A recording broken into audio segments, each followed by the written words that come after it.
Survivors of the Kamloops residential school in BC say there were rumors among the children about a graveyard on the property.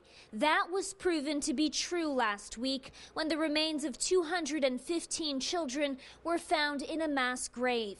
Taken away by, places like this. Shirlene Bomberry was 10 years old in 1966 when she was brought here to the Mohawk Institute, a residential school in Brantford where some former students remember the same grim rumors. We've always wondered because, like I said, we heard those testimonials before from former students of people that were here, students that were here one day and they didn't see them again. Executive Director of the Woodland Cultural Center, Janice Montour, says sections of the residential school property have been scanned and searched for unmarked graves, but the back of the building hasn't. They should look at all of the school properties, but also the adjacent properties. We have heard that there might be possibilities of unmarked graves in neighboring farmers' fields. When Bomberry heard about the mass grave found in Kamloops, she thought about her time in residential school. I could hear those cries, the cries up there in the junior dorm,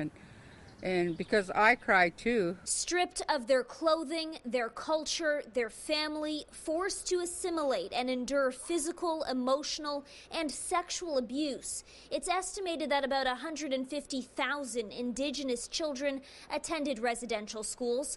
In a statement, the Chiefs of Ontario say this was not just a dark chapter in Canadian history.